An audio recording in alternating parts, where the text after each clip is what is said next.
Hi, we're Josh and Ariel Wamsley, owners of Green Valley Tree LLC, based in North Windham. We're proud to sponsor Connecticut East This Week and to serve the communities of Windham and New London counties with our tree removal and plant healthcare services.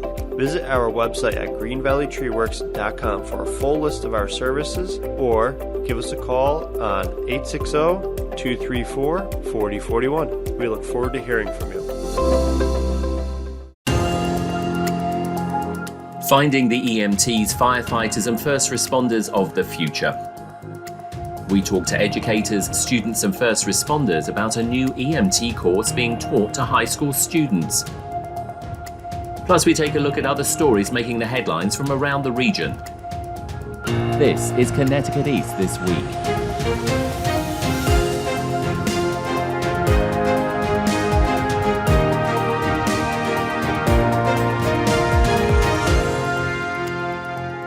Hello, I'm Brian Scott Smith. Finding people to become the next generation of EMTs, firefighters or first responders is becoming an increasingly difficult task.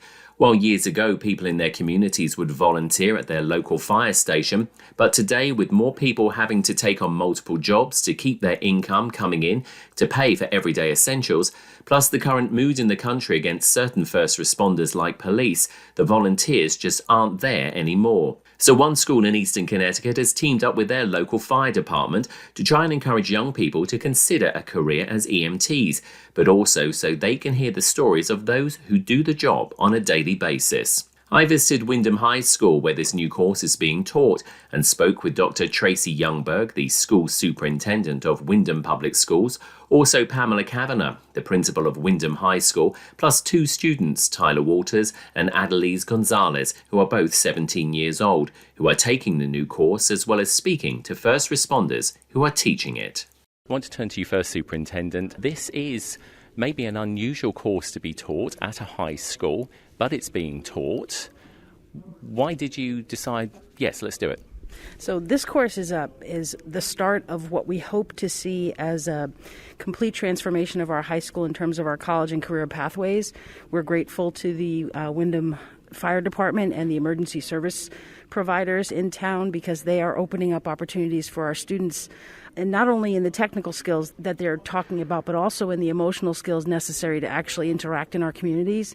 So I'm incredibly proud of our principal, Kavanaugh, for reaching out and getting this particular opportunity set up for our students. It's really exciting stuff. Pamela, let me turn to you. As the principal of a school, tough job. You've got students wanting to do all sorts of things, but you've got an educational agenda that you have to meet, that you have to get these kids through. This is incredible. Why did you decide, again, that you wanted to do this? In talking with the chief of our Willimantic Fire Department, he is a firm believer that he wants to grow your own firefighters here in Willimantic. He wants our students to be our firefighters. He wants our firefighters to look like our students and like our town.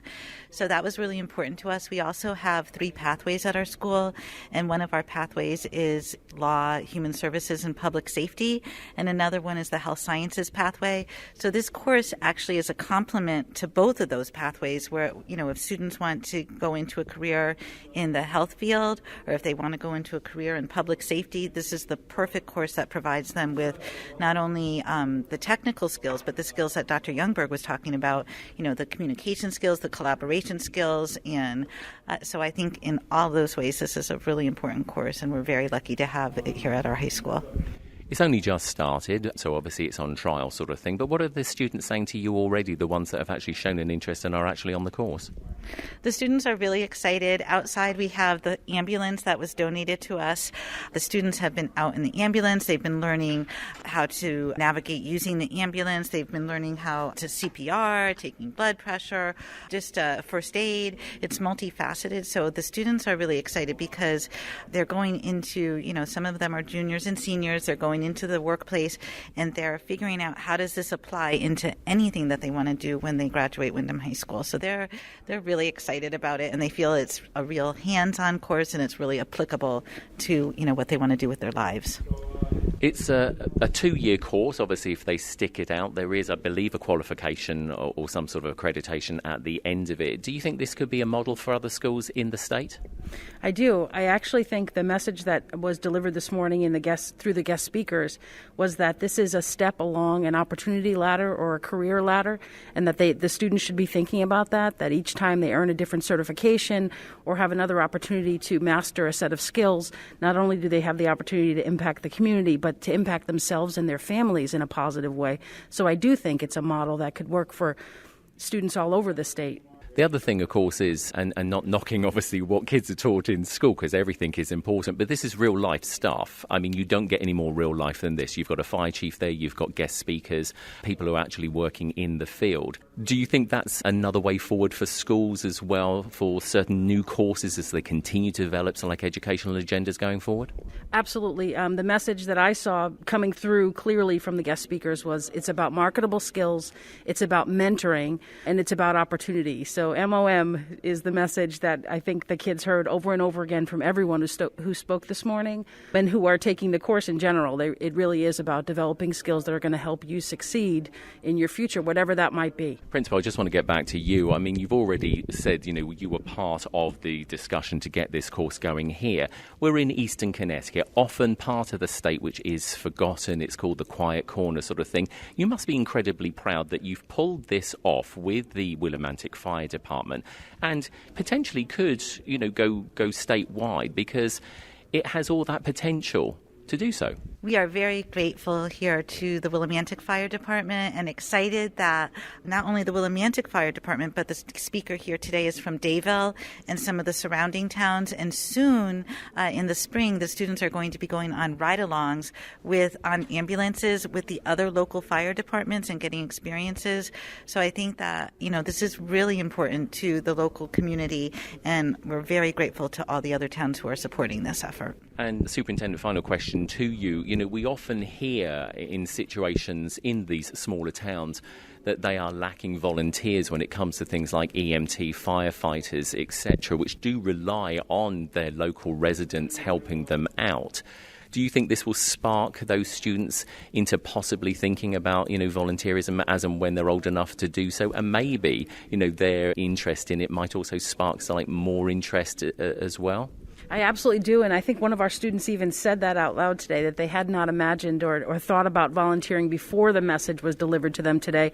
So I do think it's a great way to, it has the potential for a really positive impact on the community, not to mention the individual students and their families. So absolutely agree. Now, you're at this new EMT course here. You're both students at Wyndham High School. Tell me why you were interested in it. I was interested in this class because one of the majors I'm interested in pursuing is physical therapy. So not only do I get the basic skills, say if I'm in a public area and someone needs help, I could be that person to help them. But for physical therapy, you need to learn every part of the body and how to help people get back to how normal, how it's supposed to be. So that's why I like this class. And Tyler, what about you? Why were you interested in this course? Mine is really the same reason, but with what I want to major in, I could be an athletic trainer for a sports team, and I thought that would be really cool. And knowing all the basics, I could help them with their injuries, help them recover faster, and all that fun stuff.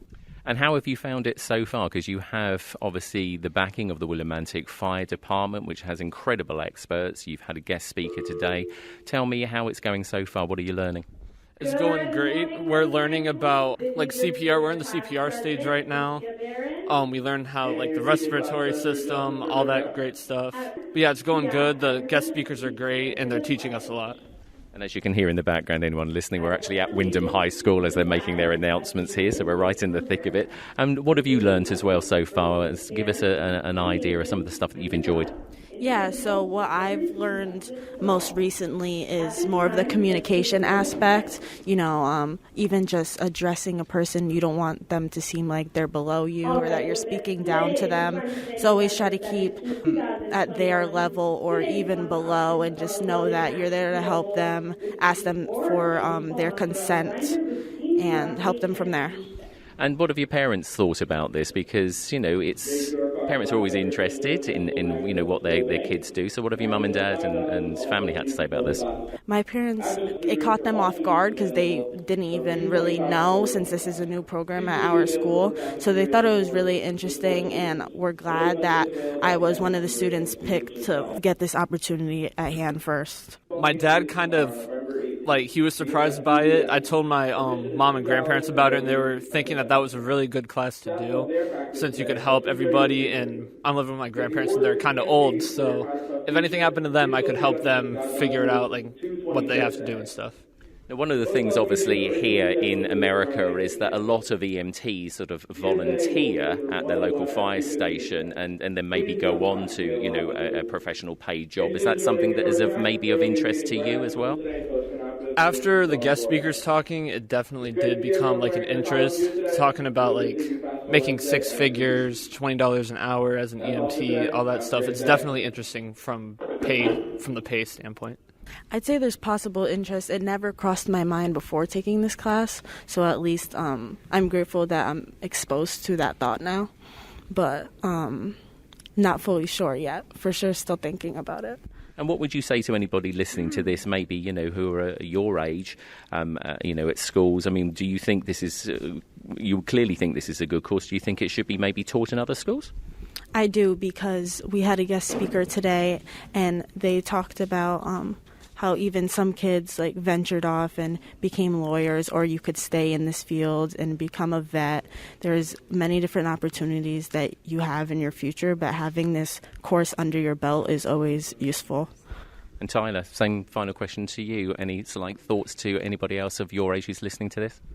They should definitely look into doing this in different schools, and the students should definitely consider doing it, because if they didn't want to do anything that had to do with this course, but with what they want to do, if that doesn't pan out, having this as a background, they could find different careers, and they could be really successful with it. Well, to you both, congratulations, and look forward to following your careers as hopefully you go into this very important field. So I'm talking to Chief Kevin Ide, who is Chief of the Dayville Fire Company, Chief Mark Scrivener, Chief of the Willimantic Fire Department, and Dr. Irving Bookbinder, who is a instructor at Wyndham High School and also a volunteer firefighter. Gentlemen, thanks ever so much for joining me. We're talking about this new course at Wyndham High School, which will hopefully, in 2 years, see some new emergency medical technicians. Mark, I want to turn to you first about this, because it was something that you did in concert with the principal. Why was this so important to you? We've been trying to generate more local people in our job pool. We want to hire people from Willimantic and Wyndham in the surrounding area, and there simply hasn't been that big of a response during my tenure. And so I came to the principal's predecessors a few times asking for this program to develop. Principal Kavanaugh saw the value of it and ran with it, and I'm hoping in a few years some of these EMT students will be sitting across from me in a job interview. That was the driving factor. The secondary factor, of course, is giving these students an opportunity that they might not have otherwise had. Chief Ide, you are the chief of Dayville Fire Company, another very, very busy fire department here in eastern Connecticut. You're here today as a guest speaker. What did you want to get across to the students? Well, I wanted to talk about the diversity, equity, and inclusion. We try to model our departments like our community, and without the proper applicants, we can never do that. So we have to find an avenue to get them where they can do better in the tests that they have to take for some of these jobs, and that comes from educating them. You are one of the highest qualified firefighters possibly in the country, certainly here in Connecticut. You're also a Native American, one of only 6 Native American chiefs, I believe, in the entire country. Why do you think so few Native Americans are interested in maybe joining the fire service? Well, I think it also is opportunity. Like I'm saying, in my second half of my career, I want to try and get out to some of these reservations, and I'd like to see them get more involved into the wildland and urban interface firefighting, where they can actually have opportunity to go out and fight fire seasonally, but then come back to the reservation. Native Americans, when they get opportunity, it's not on the reservation. Dr. Bookbinder, you are the instructor here on the course here at Wyndham High School. You're also a volunteer firefighter along with Chief Ide at Dayville Fire Company. What are you getting out of this yourself so far since it's been going? I have to say that teaching is its own calling. And I've been teaching most of my life, one way or another, whether it was medicine or here at the high school. And I saw an opportunity here. When I worked in the north end of Hartford at a community health service, you'd look into these kids' eyes and you saw no light. And we would ask them, 10th, 11th graders, you'd say, so what do you want to be? And they would say, no. It really motivated me to do this work, which is to turn on the light and let them see that there's opportunity, that it doesn't make any difference where you came from, who you are, what language you speak, what clothes you wear, that you can, too, be part of this larger community. And what sort of reaction are you getting so far from the students? It's mixed, obviously. They're new to all of this. The pandemic has really driven us a little crazy because they were without boundary. And so they come in here and they have to sit for 45 minutes to an hour and really do a heavily didactic course. Medicine is a tough taskmaster. And what they are truly learning is medicine, because if they don't understand those basics, if they don't understand how the body works, and medical school in a way, medical school light obviously, but that sort of thing, then they won't be able to perform as they go through. And the licensure nationally, the whole program has changed. EMR used to be a certificate program. Basically, you get told, okay, you did this. Now it's a national certification. It also requires skills exam that's done here in the state.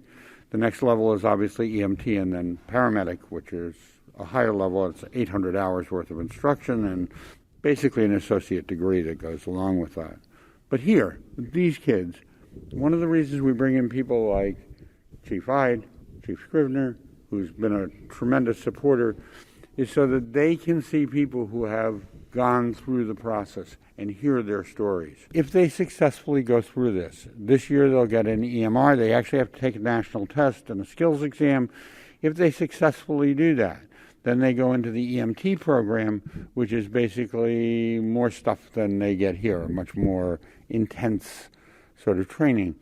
But in addition to all of that, they hopefully understand community and community service. My goal in all of this is not just fire and EMS, but to teach them that there's a whole open area to do community service, which includes the fire, the police side, the dispatch side, emergency management. There's a lot of avenues, and it doesn't necessarily have to be here. It can start here.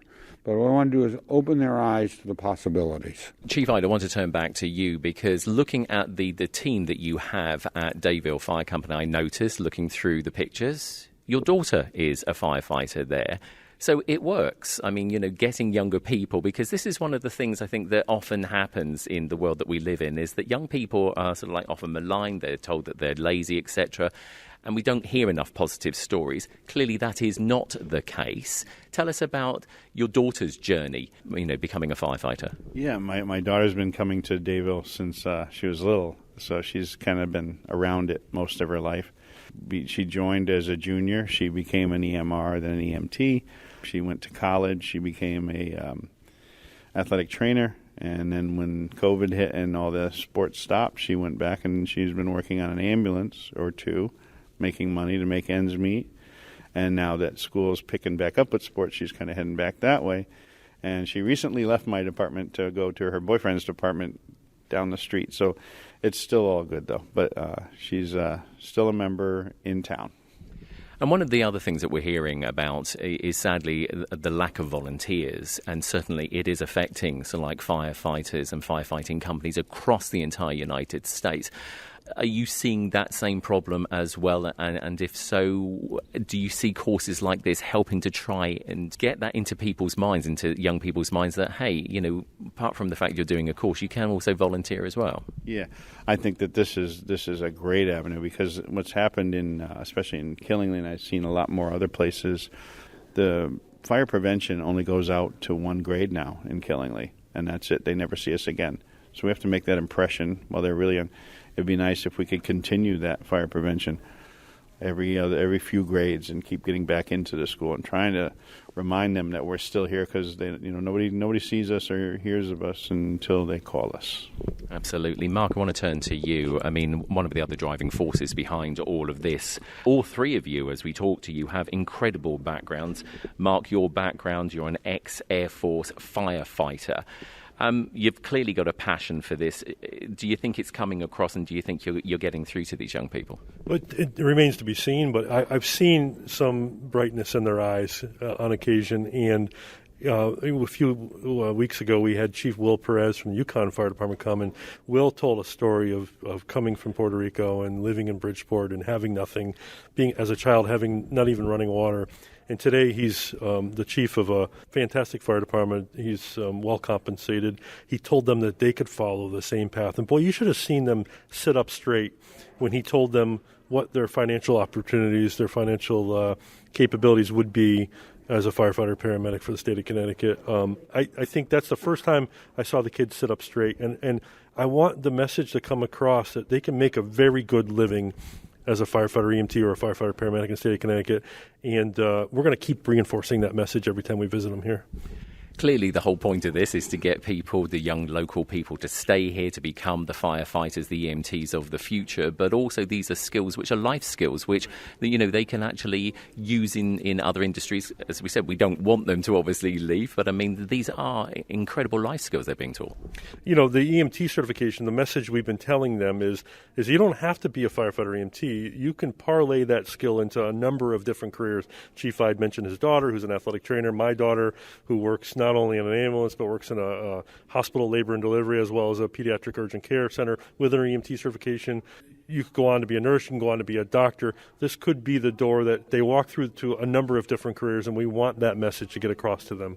This potentially could be a model for the entire state, could it not? Because, I mean, it started here. You've taken the chance. The school's taken the chance. This is something really that needs to be taught elsewhere. That's right. And, we're certainly not the first ones to think of it. There have been EMT classes in other high schools in the state of Connecticut. However, for us, it's the right decision because we have not seen a lot of local candidates for our jobs, and we want to. And any community that wants to tap into the reserve of applicants that may exist that they haven't seen yet, I would encourage them to give this a thought to having an EMT program in their school. Well, Chief Kevin Knight, Chief Mark Scrivener and Dr. Irving Bookbinder, thank you, gentlemen, for the interview, and also to the three of you, thank you for your service.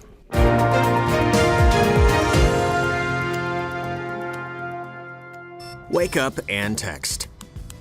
Text and eat. Text and meet up with a friend you haven't seen in forever. Hi. Oh, hey. Text and complain that they're on their phone the whole time. Text and listen to them complain that you're on your phone the whole time.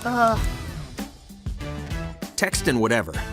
But when you get behind the wheel, give your phone to a passenger. Put it in the glove box. Just don't text and drive. Visit StopTextsStopWrecks.org. A message from NHTSA and the Ad Council. Tree damage caused by high winds, hurricanes, or stormy weather? Green Valley Tree has you covered. We offer emergency storm service for residential, commercial, and even municipalities. From full removals, uprooted or broken trees, to broken and fractured limbs, no job too big or small. If you need immediate emergency service outside our regular business hours, call our emergency hotline at 860-966-5710 and visit our website at greenvalleytreeworks.com for details of our other services. Time now for a look at some of the other stories making the headlines in the region recently. A Guilford, Connecticut bioscience firm has launched a new at-home COVID-19 test that can even detect the virus before someone becomes contagious. Owen K. Corderer is the chief business officer and co-founder of Detect, the company behind the new test. Is a unique molecular rapid test that combines the sensitivity of lab-based PCR tests with the speed, cost, and convenience advantages of rapid antigen tests. So it's a new offering for folks who in the past have had to choose between inexpensive but inaccurate tests and expensive and accurate tests that take days to come back. So this is like the best of both worlds. The test uses a simple nose swab and can provide results at home in around an hour and can also detect the Delta and Omicron variants. The test costs $75 and has been given emergency use authorization by the FDA. It can be purchased online at detect.com.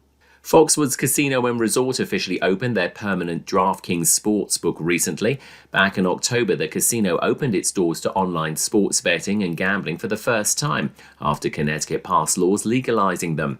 Rodney Butler is the chairman of the Mashantucket Pequot Tribal Nation, owners of Foxwoods, and said the revenue so far for this new type of gambling has been encouraging. The first 2 weeks, they were great, beyond our original forecast. We held well on sports, as you could see. Casino was in line with what we were thinking. November, you'll see those results coming out shortly, and those were pretty much in line with what we saw in September. But it's a long game, and barely in the first inning, and a long ways to go. We're just going to keep making the product even better. Foxwoods, Mohegan Sun and the lottery recently delivered $1.7 million of tax revenue to Connecticut's general fund, around 18% of their gross income from the new services in just the first 2 weeks since being open to the public. The state of Connecticut has appointed its very first Geographic Information Officer. The position will be held by Alfredo Herrera, a geographic information specialist whose work helped the city of New Haven win an award for using data for transformational change. Herrera says it's like map making, but with a digital twist, and says there are many recognizable examples in the real world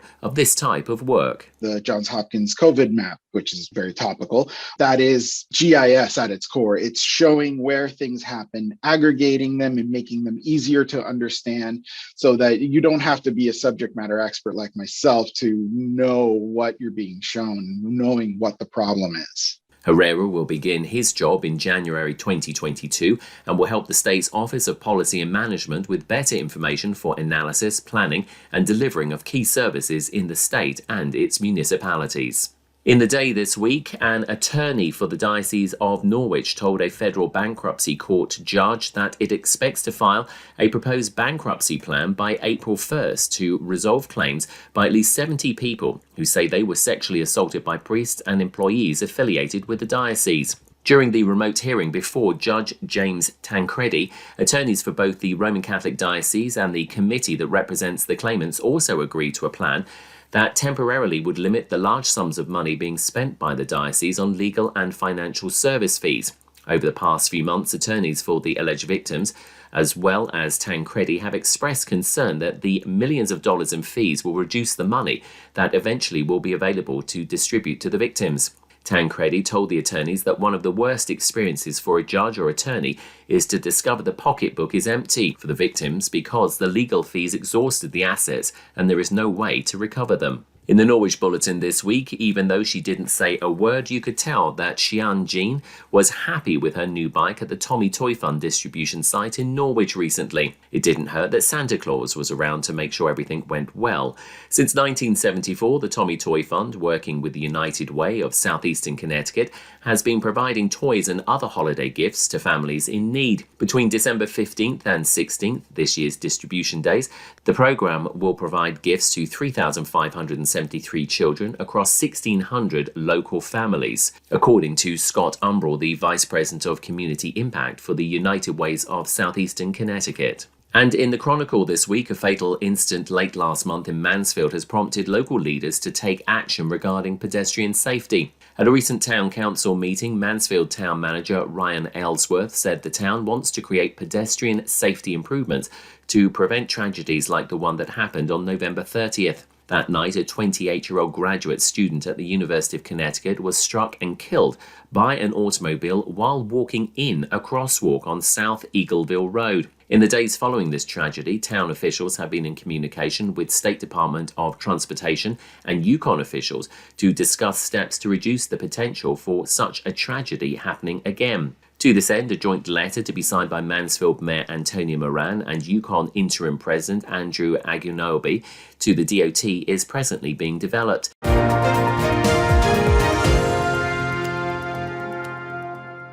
That's all from us for this edition. Do send us your questions and story ideas to the show via our website at connecticut-east.com or Facebook or Twitter at Connecticut East and on Instagram at Connecticut East This Week. And you can listen to the show again on our social platforms on demand. And please like, follow and share on your social media too. I'm Brian Scott Smith. Thank you for listening.